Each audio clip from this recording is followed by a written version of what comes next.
So thank you so much for taking your time.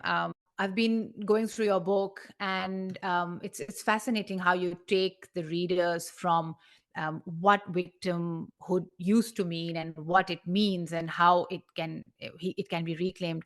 So in your book, you discuss that victimhood is not an identity that you are born with, but rather a performative act of speech that more or less constructs the self as vulnerable. So, how does this understanding challenge traditional notions of victimhood and reshape our understanding of identity in contemporary politics and media practices? Well, first of all, thank you, Aisha, for having me. I'm delighted to be talking to you about your audience about my new book, Wrong to the Weaponization of Victimhood. It's the first time I talk about this book in public, so I'm very excited about it. So to go back to your question, so the distinction between victimhood and vulnerability, victimhood not being a kind of born identity, but rather something we claim in public speech. Maybe, first of all, I'd like to start with a clarification that this distinction that I propose in the book between victimhood as an act of speech and vulnerability as a condition of the self is not meant to deny anyone their own lived experience of being a victim, right? It's not a kind of, oh, you're saying you're a victim, but look at you, you're obviously not. It's none of that. That would be, in my view, unethical. The value of the distinction I'm making between victimhood as claim and vulnerability as a condition, that is as, the structural positioning of the self in social space, in a social context, is that it helps us identify the politics that is behind claims like, I am a victim, or we are victims. And this is the kind of politics that in the book I call the politics of pain. This is an emotional politics in communication that invites us to feel for the pain of the victim, those who claim to be victims, and in focusing on this urgency to feel for their pain, it actually obscures and hides where exactly those claims come from. What positions of vulnerability, relative vulnerability or relative privilege, they may be spoken from. In political communication, international relations, in our culture, in everyday life, our conversations are full of emotive appeals of victims who speak out on their pain, asking and receiving empathy and recognition, or the opposite, getting suspicion and hate. So what I'm arguing is, instead of taking these claims at face value, you are saying you're a victim, poor you, and so responding spontaneously, it would be best if we pause for a minute and look at where exactly each of these claims comes from. Look, in other words, at the historical and structural context where people speak from, and think about how far this context that they occupy actually exposes them to which forms of violence or shelters them from other forms of violence. And when I say violence, I mean both physical violence and, importantly, social violence. What kinds of harms are people exposed to because of who they are in terms of their gender, in terms of their race, class, sexuality, ability, age, or, an intersection of all those? Just to give you an example, as a white middle-class professor with an invisible disability living in London, I'm relatively sheltered from, say, class or race-related violence, even though I am open to certain forms of gender-related and ableist discrimination, right? My lived vulnerability, however, only becomes victimhood at the moment that I decide to articulate the exclusion that I suffer because of, say, being a woman in public speech. So, in my case, the two, my vulnerabilities and my speech on, say, gender discrimination, overlap, in which case I have used my voice to announce my suffering and protest about it in public. And this overlap between people announcing their vulnerability through specific claims to victimhood is something that historically oppressed and marginalized groups have always done. You know, the suffragette movement, the civil rights movement, and more recently, Black Lives Matter, Me Too, and others. That is exactly what they have done. They have spoken from positions of structural vulnerability and articulated their vulnerability into claims to victimhood in public. But as we all know, the two, structural forms of vulnerability and claims to being a victim, do not always overlap. Mm. A very obvious example, Donald Trump. From his rape trial to his fraud trial to his impeachment, on the insurrection of the January 6th, he has always been claiming to be a victim, persecuted rather than the persecutor.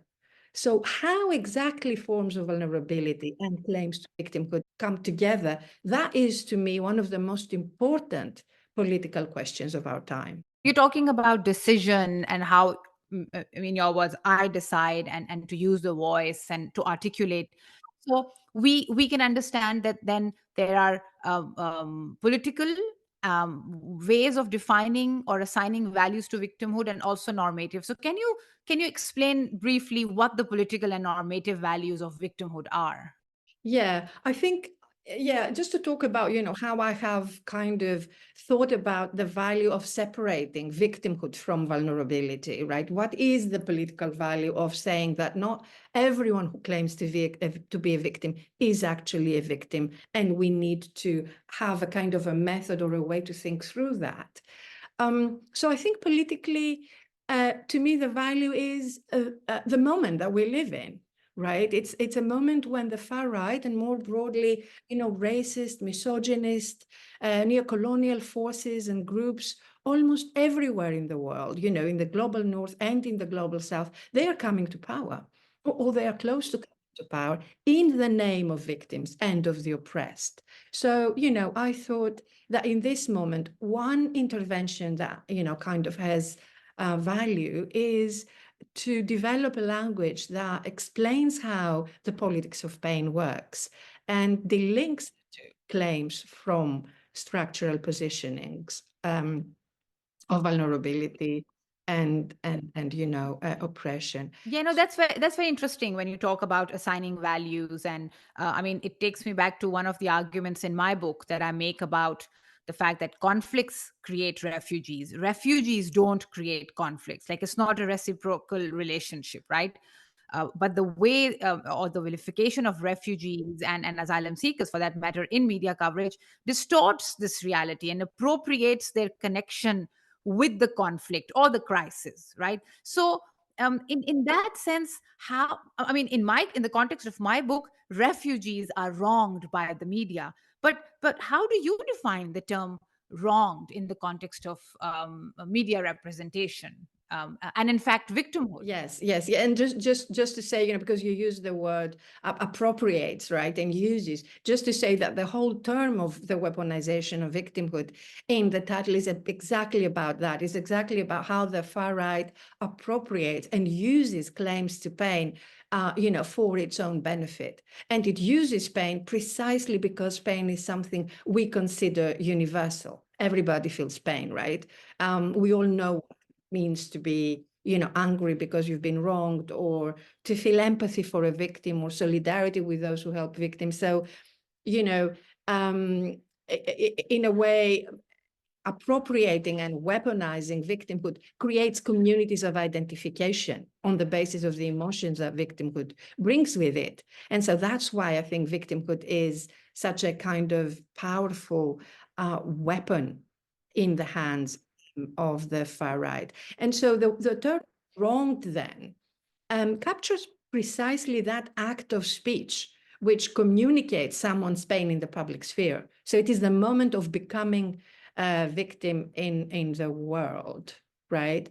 But also what wrong there is, wrong is a term that needs to be unpacked, because at the moment that the victim announces itself to the world through the speech act of I am wronged, at the same time, it does other things as well. it attaches responsibility to those actors who surround the victim, right?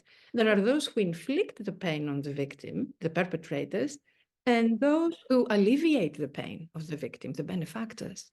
So the word wrong in the title of the book was, for me, a way to point out that victimhood is not just a single word. What you said earlier, Ayesha, it's not just kind of a born identity. It's a whole vocabulary of suffering that conjures up the choreography of actors, and places value on these actors according to what role they play in the scene of suffering. And that's why I spoke earlier about the politics of pain. Yeah, no, that's very interesting. You talked about the fact that the victim is surrounded by either the oppressor or the perpetrator, and in fact, the media as well, which becomes the voice or the or the a channel for mediating their emotion or their experience of victimhood or pain. So speaking about, I mean, talking about media, um, you also write in your book that contemporary media practices rely heavily on a flexible use of language, and correct me if I'm wrong, more casual, careless use of language to report and write about these experiences of pain. And through, in my understanding, this very flexibility of the use in the use of language, journalism can interchange places and roles of who is who, and in the case of your book, the perpetrator and a victim. So how does this perspective raise questions about who is recognized as a victim by the media, and which mediated claims to suffering are privileged, or pains of a certain community or of belonging are formed around these narratives? Yeah, so I mean, yeah, just to begin by saying here, I mean, I think that is a set of absolutely crucial questions when we're talking about the media today, particularly journalism, and particularly the journalism of war and conflict. And we are seeing a lot of that on our screens throughout the world these days. So I think one place to begin kind of opening up a kind of reflexive space to talk about how journalism does that work of mediating victimhood is to say that journalism is itself a performative space. I think that's another way of putting exactly how you described it yourself in your prompt, in your question. It is exactly a space that forges identities and attaches values to these different identities right in the process of showing what's going on, right in the process of narrating the news, so to speak, right? And I think particularly with war, and particularly with war and conflict reporting, that happens more than in any other form of journalism. And I think that's precisely because war and conflict are spaces where killing and harming is the main activity. So how war journalism employs the vocabulary of victimhood in particular conflicts. Who is portrayed as a victim? Who is a perpetrator and who is a benefactor? Who is overreported as such and who is underreported? Whose voice is heard and whose is silenced, right? Really matters. It matters about, it matters about the lives that are being mediated as well. It matters because these decisions also determine whose lives matter and whose are dehumanized. So in a way, war reporting plays its own politics of pain. And I think when we look at the journalism as a politics of pain, then I think that can tell us something really important about the geopolitics of journalism, right? And the moral norms that inform the practices and narratives of all news organizations. Yeah, it just reminds me that at a point in your book, you wrote about the space getting populated with, with language of pain or claims of pain, and specifically that then brings to me social media and digital media, and how people are using social media to either put their claim to victimhood or to put forward their experiences of pain. So you talk about the platformization of pain. Can you explain a little bit what what do you mean by the platformization of pain? So platformization of pain is when the performance of victimhood takes place on and through social media like Instagram, TikTok, X, etc., etc. And so this means basically that the circulation and amplification of claims to pain are regulated also by the commercial logic of these platforms. And by now, I think we all know that platforms tend to maximize the visibility of those claims that work best in their economy of attention, right? Especially those framed by extreme emotion, outrage, hate speech, polarization, etc., etc. So I think in the book, what I'm trying to do is kind of put forward the question of what are the implications of these commercial premises of platforms for the circulation of victimhood online, right? And the very short answer to that is that the implications are ambivalent, that they are both good and bad, mostly bad. Just to kind of, just to explain what I mean by ambivalent, like just to say, on the positive side, again, it's now commonplace to see and accept that platforms have opened up spaces for marginalized voices to speak out, right? Voices that were not audible in the past. And that's what some people call, the democratization of voice. So that, everyone now who has a phone can go online and broadcast their own suffering in public, and they can do so anonymously. And that has been helpful across the board.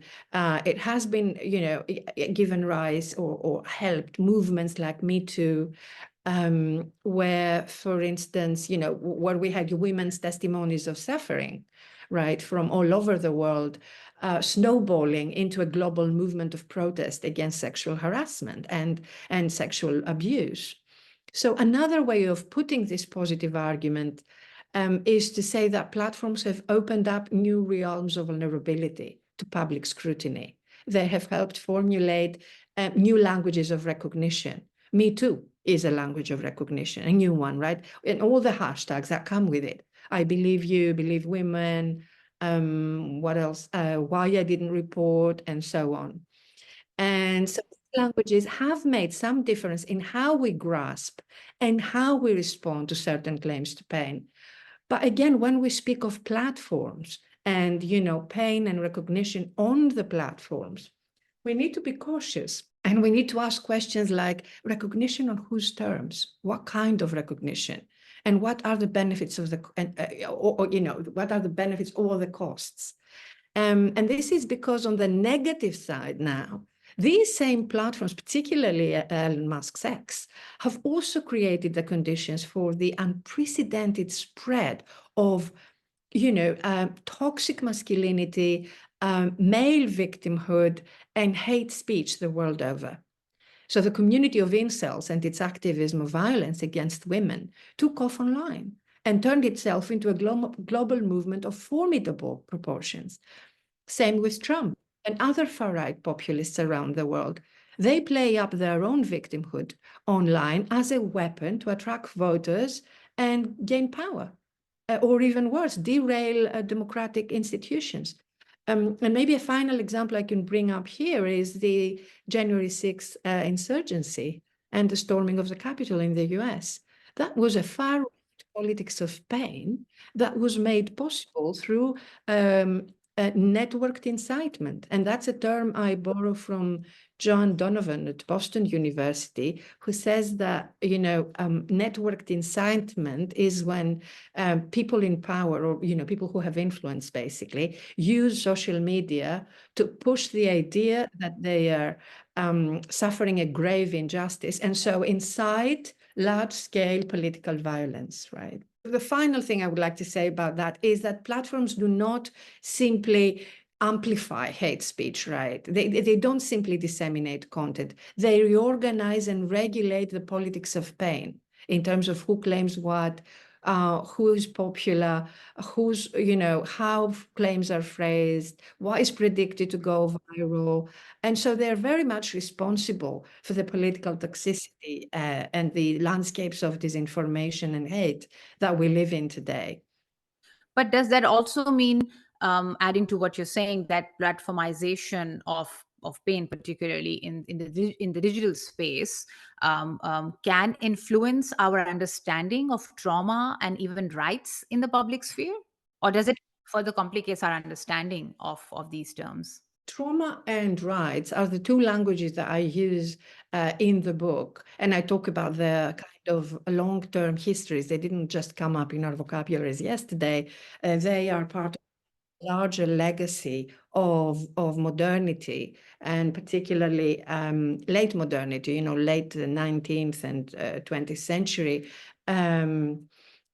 theory and praxis, where through psychoanalysis, through philosophy, through social movements and the histories of all those, trauma and rights have become crystallized as the two core languages of pain that we use in order to talk about either emotional suffering, right, trauma, or social forms of injury, injustices that have been inflicted upon us or groups, Very interesting that you talk about trauma rights and being languages of pain, and also the right to articulate how you want to. It just takes me back in Sydney. We had two back-to-back stabbing incidents, and one involved a white man with acute mental health illness who killed 6 people in a shopping mall and was later believed to be targeting women only. And there was another incident within 48 hours involving a Muslim 16-year-old boy who allegedly stabbed an Orthodox bishop. Now, the bishop survived the attack, and the boy was charged with terrorism within a few hours. So, I have written about the fact about media coverage that lacked a narrative of care or was selective in their language for Muslim community, that consequently complained of prejudice. But it also then triggered a thought, drawing on what you write about in your book about the platforms being populated with language of pain. How far should then care be extended? I mean, I'm just generally thinking, do we then have to be selective because there are so many voices of pain? There's so many claims to suffering, there's so many claims to pain. How do we then decide, okay, we can extend care to this, and how much of care should be extended? Yes, I mean, I think perhaps, your question, particularly the last part about, care, the media, and the kind of how do we hierarchize, claims to suffering that we are surrounded by in our social media landscapes. That maybe goes back to the idea, a broad idea of what it means to care in our mediated environments, right? And I think one of the core things that I don't think is there at the forefront of our understandings of care is to start thinking about pain and about representations of suffering in the media, not as something that is a human interest story, not as something that concerns the emotions and feelings of particular individuals or particular groups that are involved, not as something, in other words, that is above and beyond politics, because this is how the media usually present it. Isolated incidents where some harm has been inflicted on certain individuals, and then attaching responsibility on some actors and pity or empathy on others. I think care needs to start from understanding that pain is not just a feeling. It is not above and beyond politics. It is itself a kind of politics. It is a politics of recognition when we identify with someone and we say, I feel your pain, or a politics of domination, or both. So both an I feel your pain and my pain is more worthy than yours. All of this can be played out in the performative politics of the media, and we need to be aware about the choices that journalists make and the interpretations that we attach to media representations as responsible users, as responsible audiences, in order to understand what is going on every time that victimhood is being claimed, right? So claiming victimhood, particularly in the media, is claiming power. Every time someone is presented as a victim and someone else is presented as a perpetrator, a certain vision of social order is being affirmed and a certain hierarchy of human lives is being legitimized.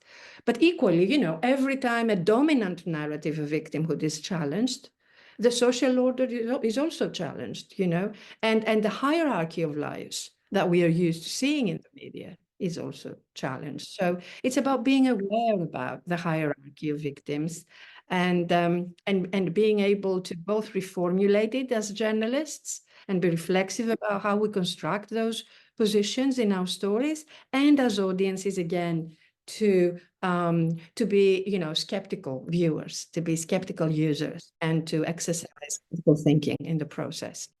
Yeah, no, that's very interesting, and I think it just then goes back to what you end your book on, which is reclaiming victimhood. When I started reading the chapter, the first thing came to my mind was, from whom can victimhood be reclaimed? Is it the media? But reclaiming victimhood will mean undoing its own work, undoing media's own work. And then you talk about collectivist narratives of justice. And that's where it just my interest peaked into the fact that there are structural harms perpetrated by, of course, politics, but also by the media.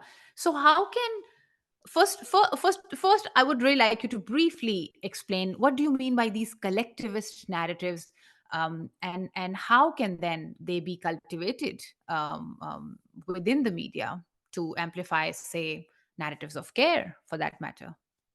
Yes, I mean, in order to address this question, just to kind of make explicit something that I think has been implicit in our conversation so far, and it is there also throughout the book, and this is that we live in a culture.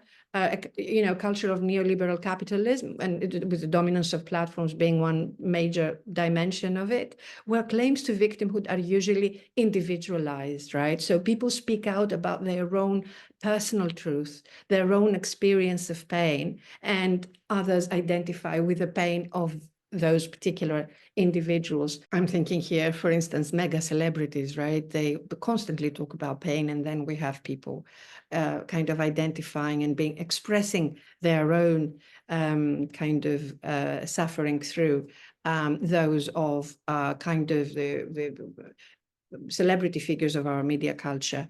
But even when this experience is adding up to make an online movement like Me Too, which I mentioned earlier, and pushes also for institutional change like Me Too has done, the whole culture behind this still promotes individualized and commercialized solutions to social problems. Whether it is the empowerment of post-feminists, right, which is completely tied up with consumerist choice and the promotional culture of big brands, feminist logos on T-shirts, etc., or whether it's what else, the self-care industry of healthy living, right, and mindfulness, which is again another mega profit making, where we have gurus of well-being telling us that if we do this or that, we're going to feel better. The kind of personal emotional suffering we might be experiencing will go away.